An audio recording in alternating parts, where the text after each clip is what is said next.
early winter of 1889 settled over the northern woodland with a patience that suggested experience. Frost appeared first in shallow places, then held through daylight. A thin snow followed, not enough to slow work, but enough to remind everyone what season was approaching. The settlement sat at the edge of cleared ground, surrounded by white pine and hemlock, with cabins spaced far enough apart that smoke from one chimney never warmed another. Caleb Harlan was 17 that winter. He had arrived with the others the previous spring and had worked the same fields, cut the same timber, and eaten from the same stores. Nothing about him marked him as stronger or more capable. When the time came to prepare for cold, most men raised square log walls, chinked gaps with moss and clay, and set their faith in the thickness of wood. Caleb did not follow them into the clearing. Could you survive a night in Caleb's hollowed pine? If you loved his clever shelter, like, share, and subscribe for more frontier survival stories. What would you do differently? Comment below. He chose a hollowed white pine that had fallen years earlier and split lengthwise under its own weight. The trunk was wide enough to stand inside, the interior dry and already shielded from wind. While axes rang elsewhere, Caleb cleared rot, leveled the ground, and shaped a low entry. The idea drew attention because it looked like refusal rather than effort. Neighbors paused when they passed. Some laughed briefly and moved on. Others stayed long enough to decide it was wasted labor. An older man who had authority by age alone said it would never hold heat once real cold arrived. No one argued with him, because no one expected to need proof. The weather remained mild enough to allow disagreement. Days shortened. The sun stayed low even at midday.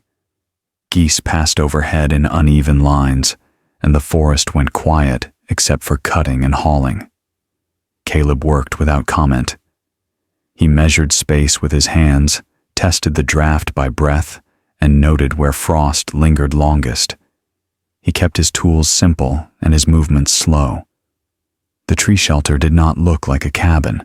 It had no straight walls and no chimney yet. From a distance it resembled a storm-thrown log, left where it had fallen. That appearance reinforced the belief that it was temporary, a place to sleep before a proper house was built. Caleb did not correct the assumption.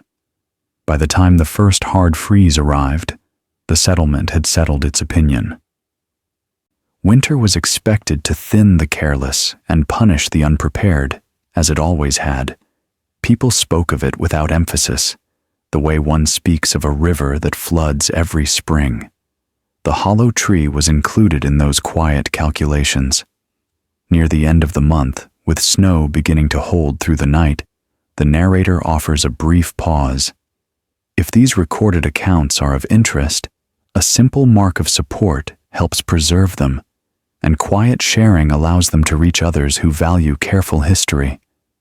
Snow thickened slowly, and the ground hardened, signaling conditions that had ended many winters before there. When darkness came earlier each evening, fires were lit sooner. Smoke rose straight in cold air. Caleb closed the opening of the tree against the wind and stayed inside. The real test, everyone assumed, would not take long to arrive. Work continued after the first snows without pause or adjustment. Caleb Harlan rose before light and entered the hollowed pine while frost still held the ground. Inside, he scraped softened wood, removed loose fibers, and shaped the interior until surfaces no longer trapped moisture. The work was slow, and every motion served a single purpose: to reduce the space that cold air could claim. He lined the inner curve with split planks taken from deadfall, fitted close enough to limit drafts, but loose enough to allow the wood to move. Moss gathered from shaded ground was pressed into seams. Clay from the creek bank was carried in small amounts and dried by a low fire kept near the opening. Nothing was rushed. Each change was tested by hand and breath before the next began. The structure attracted inspection because it defied common sense. The settlement's oldest authority, a man whose judgment came from surviving previous winters, stood at the opening one afternoon and shook his head. He said it would rot, that trees were meant for lumber, not walls. His words were practical, not cruel, and they carried weight. A shelter that could not be repaired easily was considered unsafe by definition. Two others spoke more freely. One said the curved walls would never hold warmth evenly. Another said smoke would backfill and choke the space. Neither stayed long. They returned to their own cabins, satisfied that the tree would prove its weakness on its own. Their skepticism did not require argument. An elderly woman who lived near the edge of the clearing passed more slowly. She did not comment on construction. She watched Caleb haul water, then watched again when he carried it back out unused. She understood that cold did not forgive small errors. In the evenings, she added more wood to her own fire than usual and wondered how the boy would manage when the ground froze solid. Days shortened further. The forest shed its last leaves, and sound carried farther through the bare trunks. Caleb adjusted the entrance, lowering it until he had to stoop to enter. He built a narrow bench against the inner wall and placed stones beneath it to hold warmth. The fire pit was set back from the opening, low and controlled, its smoke guided by the curve of the tree rather than a straight flue. No one helped him, and no one interfered. The shelter looked finished long before it truly was. From the outside, nothing changed, which reinforced the belief that nothing was improving. From the inside, space tightened, drafts weakened, and the air settled more evenly. At night, when the temperature dropped sharply, the settlement listened to timber crack and roofs shift under frost. Caleb listened as well, counting changes, marking where cold pressed hardest, storing each detail for later correction. By the time the ground froze hard enough to hold weight, the settlement had moved on from comment to assumption. The hollowed pine was regarded as a temporary mistake, already accounted for in quiet conversations about the winter ahead. Caleb continued his work inside the tree, measuring progress not by appearance, but by how long the warmth remained after the fire was reduced. Do you think Caleb's tree will really keep him safe through the freeze? Like, share, and subscribe to follow his survival, and tell us, what would you have done in his place? As autumn thinned and daylight shortened, the work inside the hollowed pine became less visible to those passing by.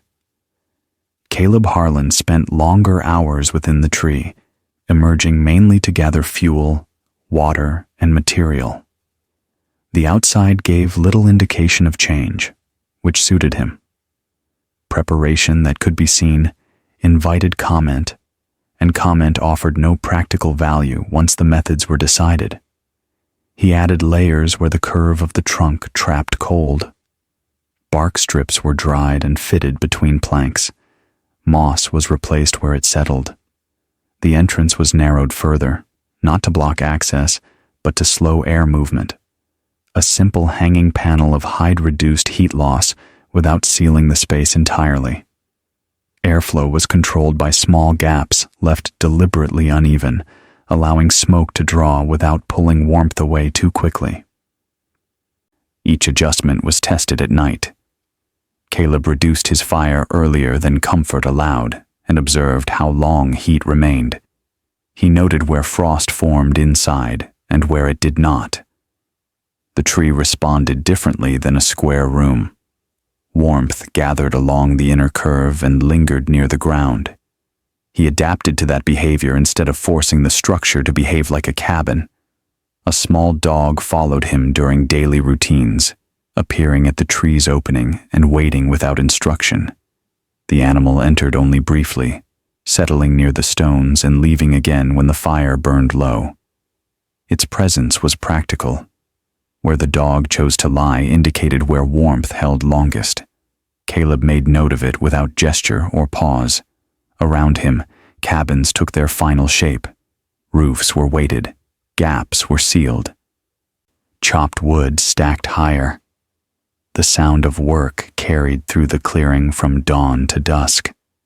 Men compared wall thickness and stove placement, confident in designs that had been repeated before. The hollow tree drew less attention as other projects neared completion. Cold rain fell for several days, soaking the ground and freezing overnight.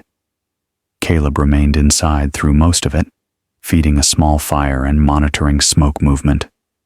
Moisture condensed on the outer shell of the tree, not the interior. He adjusted the stones again, raising them slightly to improve circulation along the floor. The older authority passed by once and did not stop. 2 others looked briefly and moved on. The assumption had settled that the tree would fail first, making further discussion unnecessary. The elderly woman added another layer to her bedding and watched the smoke from Caleb's fire rise thin and steady. By the time the first heavy snow arrived, the settlement was ready by its own measure. Doors were hung, supplies stored, paths marked. Caleb made no outward changes. He continued refining details that were invisible unless one stood inside the tree and waited. When night temperatures dropped sharply, the difference was subtle but measurable. Heat remained longer. Fuel was consumed more slowly. The hollowed pine responded not with resistance, but with consistency. Those passing by saw only a fallen tree, unchanged, and concluded that nothing important was happening there at all. Caleb marked time by small signs rather than dates. Ice thickened in the creek shallows. Axes bit harder into frozen grain. Breath lingered longer in still air. He adjusted his routine accordingly, hauling water earlier, splitting smaller fuel, and resting when numbness crept into his hands. Fatigue was managed, not ignored, because mistakes inside confined space carried consequence that cold would quickly enforce. Each task ended before exhaustion, preserving steadiness through weeks when progress could not be rushed without cost. The settlement remained unaware of these calculations as winter closed around them. The season turned decisively during the second week of sustained cold, when daytime thaw failed entirely.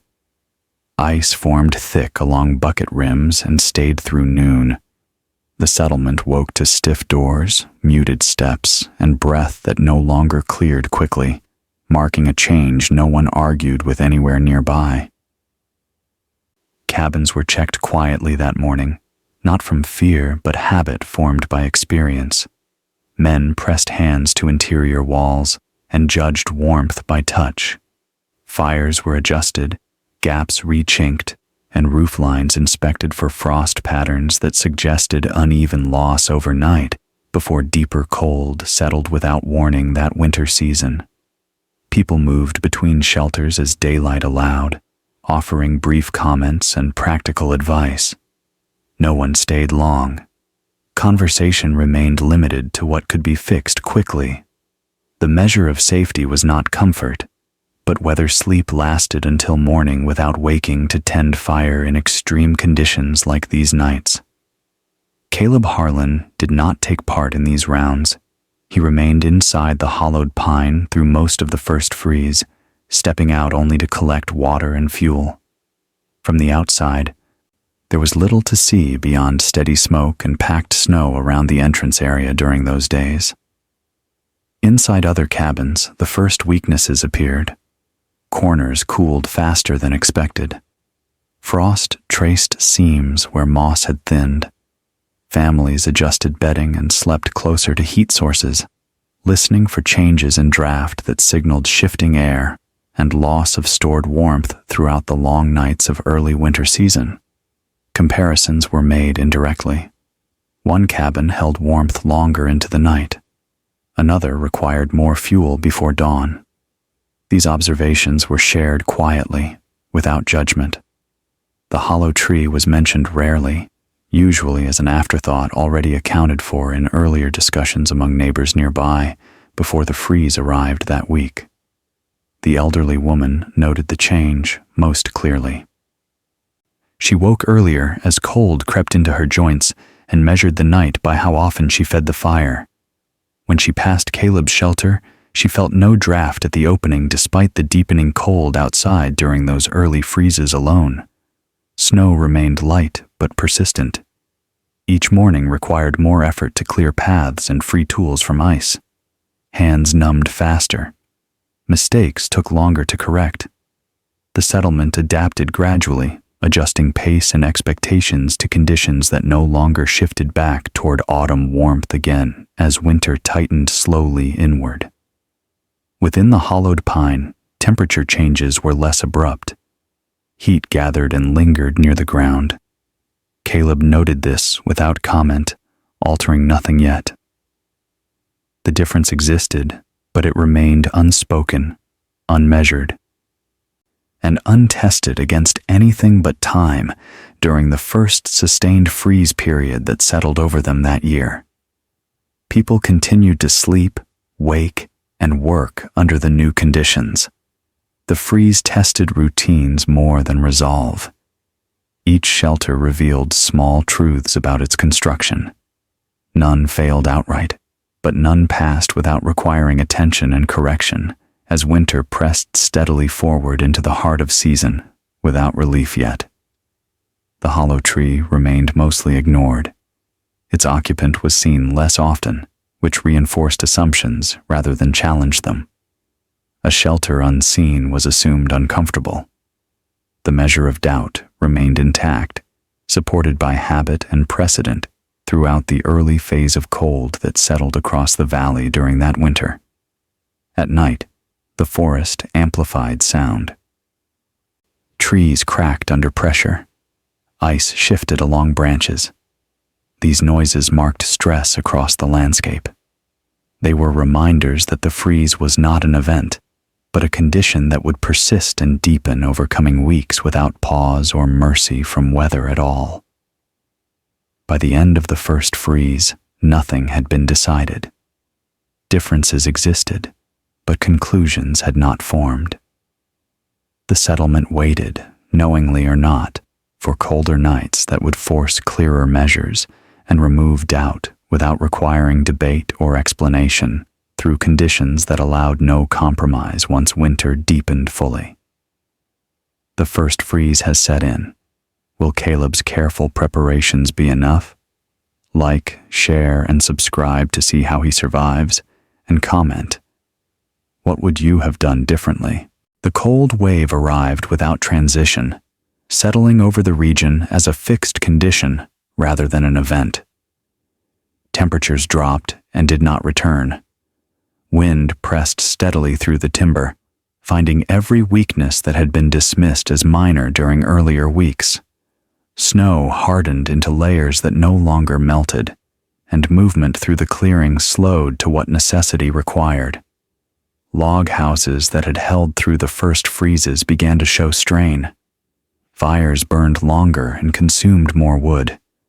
Walls that felt solid in daylight cooled rapidly after dark. Ice formed along interior seams and remained until morning, even when fires were kept alive through the night. Sleep shortened. Hands shook longer after work outside. The elderly woman became the settlement's quiet measure.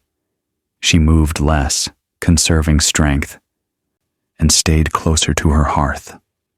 On the coldest mornings, she did not rise at first light. Others noticed and checked on her without comment, adding fuel, closing gaps, adjusting bedding. No one spoke of danger, but effort increased around her shelter. Caleb Harlan remained mostly unseen during this period.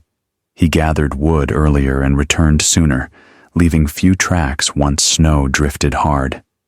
Smoke from the hollowed pine rose thin and steady, even when wind pressed low across the clearing. The entrance stayed clear of ice, not by maintenance, but by retained warmth that slowed buildup. One night, cold deepened beyond expectation. The sky cleared completely, and stars held sharp against the dark. Timber cracked loudly across the forest. In several cabins, fires failed briefly before being rebuilt. People rose to tend them, counting minutes by stiffness in their joints rather than by time. By morning, comparison was unavoidable. Fuel stores showed difference. Ash piles told their own measure. Some shelters required nearly double the wood they had the week before. Others held heat longer but unevenly, forcing occupants to move sleeping places closer to walls or fire. The hollow tree was checked then, not as curiosity, but necessity. The older authority approached without comment and stood at the entrance. Warmth reached outward, faint but present. He stepped inside and remained longer than expected. The curved walls radiated stored heat. The fire was low. The air moved slowly, without sharp draft. No words followed immediately.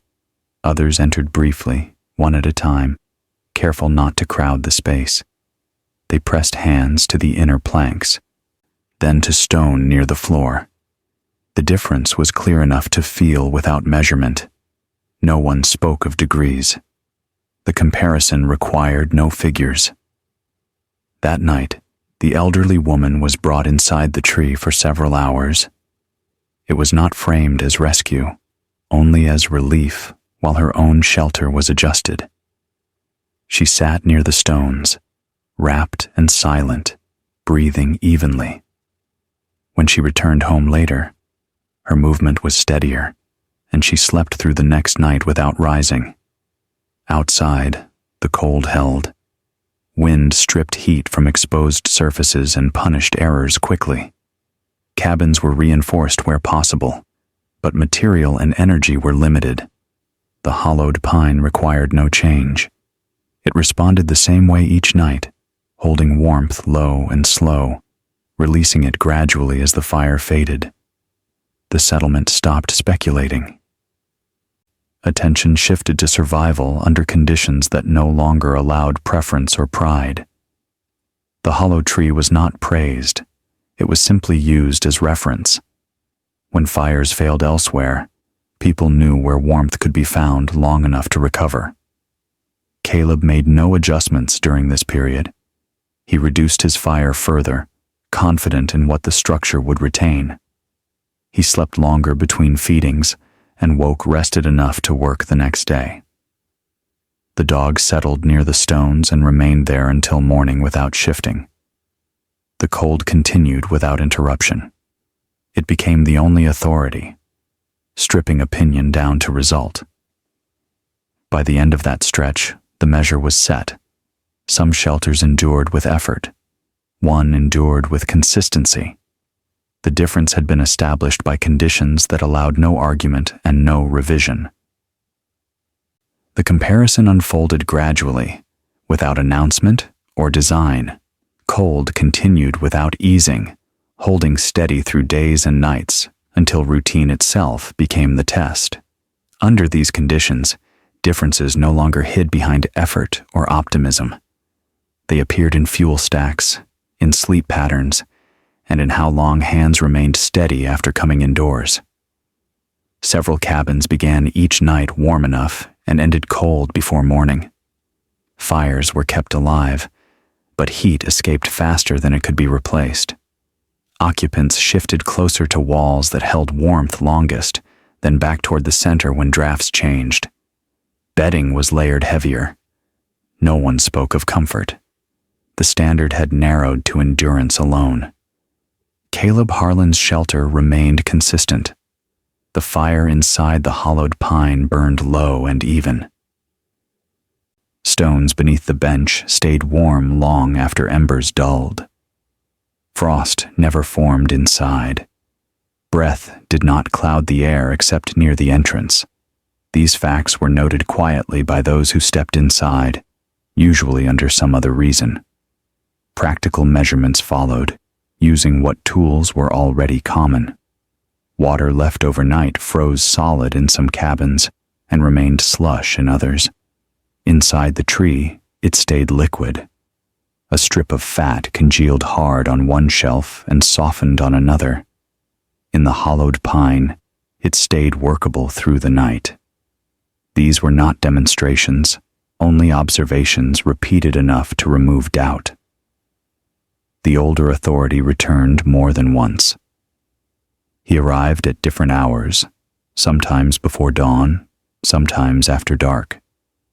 He pressed his palm to the inner planks, then stepped back outside and did the same against log walls nearby. The difference was immediate and unmistakable. He remained silent, his judgment already rendered by conditions rather than argument. One evening, the cold deepened further, sharper than before. Wind fell away completely, leaving still air that allowed heat to escape upward without resistance. In the coldest cabin, ice formed along the inside of the roof.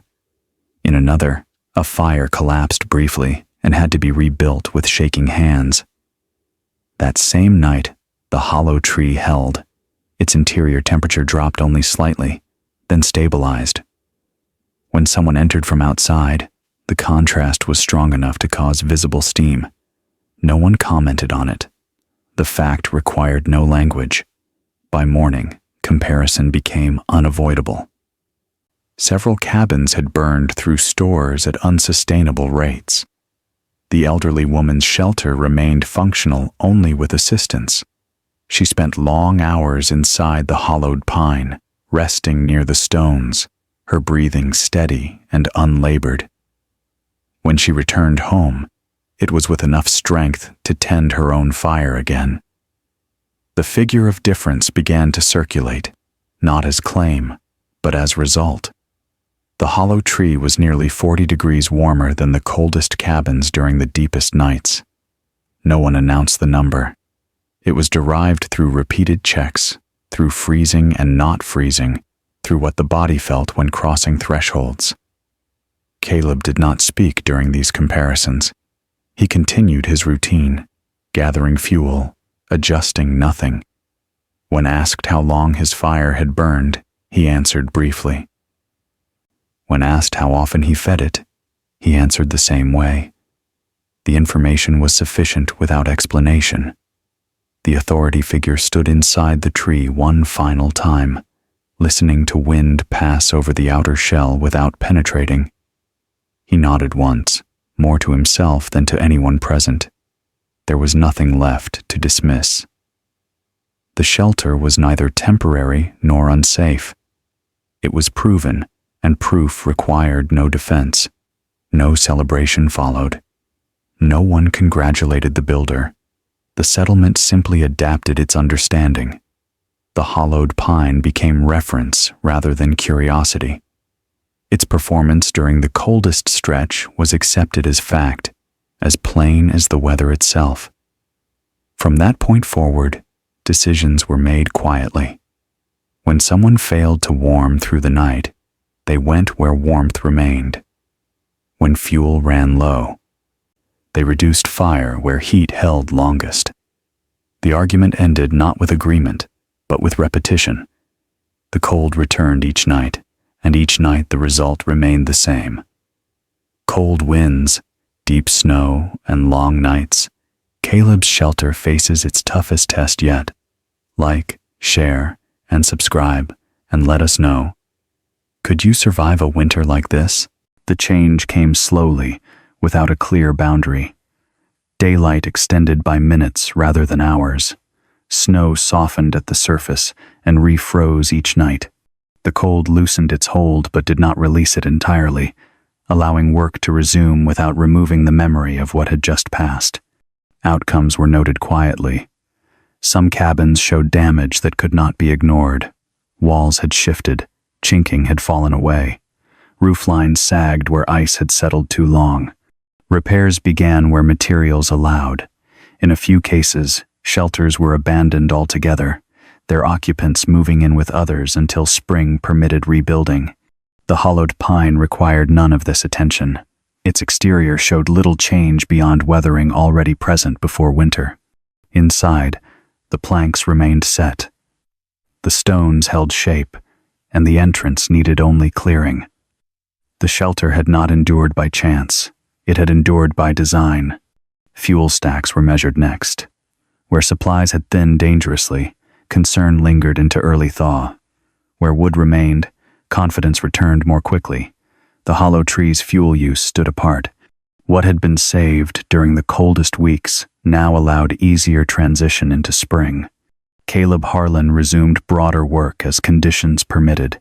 He split wood for others when asked and cleared paths without instruction. No one commented on his shelter directly. The earlier laughter did not return, but neither did praise. The change in attitude showed itself through omission rather than statement. The older authority passed the hollowed pine one afternoon and paused. He did not enter. He inspected the outer shell, then continued on without remark. The judgment rendered earlier by weather required no follow-up. The shelter's place was settled. The elderly woman recovered strength as days warmed. She returned fully to her own cabin and resumed routine tasks.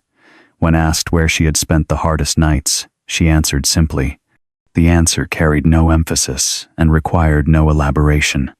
As snow receded, the settlement assessed what remained usable and what did not. Lessons were drawn without naming them. Designs that had failed were not repeated. Adjustments appeared quietly in plans for the next season. The hollow tree influenced these decisions without being copied directly. Caleb made no effort to explain his methods. He dismantled nothing and changed little. The structure remained where it had always been, part of the landscape rather than an object of focus. Those who passed it no longer slowed their steps. Spring runoff began along the creek. Ice broke and carried away debris from winter's edge.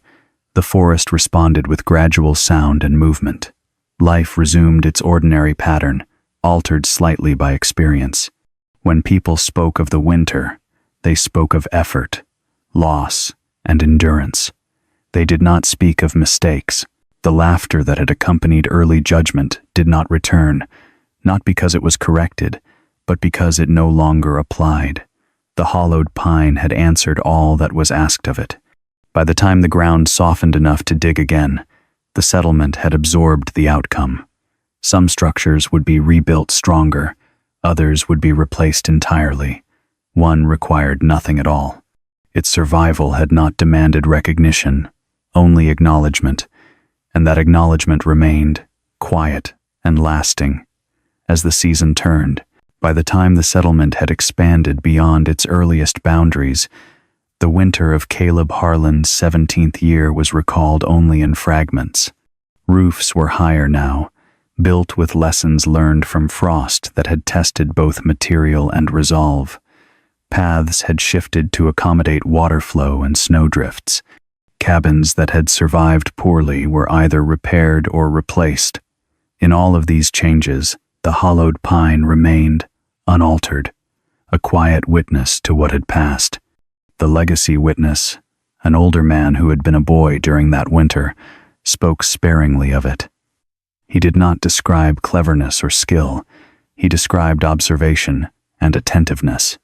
Caleb had noticed patterns in wind, the way snow accumulated, and the retention of warmth in enclosed spaces. His choices had been methodical, grounded in what could be measured with hands and eyes, and tested by circumstance rather than speculation. The story, as recalled, was less about the boy and more about consequence. Shelters that had failed left occupants to reckon with exposure, fatigue, and the slow erosion of strength. Those that endured demonstrated the quiet advantage of preparation, care, and attention to environment. In memory, these outcomes were clearer than the voices of neighbors who had doubted or laughed. Time had removed commentary and left only result. Caleb's hollowed pine became a point of reference rather than legend. When the witness recounted the season, he described how the structure held warmth through the coldest nights, how frost never crept along its interior walls, and how movement within remained possible when others could only shuffle briefly between fire and bedding. The details were practical, given to illustrate effect rather than to evoke admiration. Other survivors of that winter rarely discussed it together. Memories were grounded in labor, survival, and the rhythm of daily necessity. Observations of warmth, fuel use, and the endurance of bodies were shared quietly among those who had seen them firsthand. No embellishment was needed. The facts sufficed. In later years, children were told of the winter in similar terms, not as a tale of a clever boy, but as instruction on observation and care. The witness noted that Caleb did not seek recognition. When winter ended, he continued routines as before, gathering wood, tending small repairs, and observing conditions. His presence remained measured and unassuming. The hollowed pine was used when required, and no celebration followed. Its function, proven by endurance, defined its place more than any words could. By the time the settlement reached its next generation, the memory of that winter had settled into quiet record. Structures and methods inspired by observation persisted. The hollowed pine was sometimes mentioned, sometimes walked past without comment. It stood as evidence that attentiveness to environment mattered more than opinion, and that the work done with care would endure where speculation could not. In recalling that winter, the witness did not speak of laughter or judgment. He spoke of effect, of measured consequence, and of the slow, undeniable truth that the settlement had learned through necessity. The lesson of survival was not framed as cleverness, but as response to circumstance, disciplined and patient, visible only in the enduring results that remained long after the frost had left. Caleb's hollowed pine stood through the harshest winter, a quiet witness to preparation and patience. If you've been inspired by his endurance, like, share, and subscribe, and let us know in the comments, what would you have done to survive the coldest nights?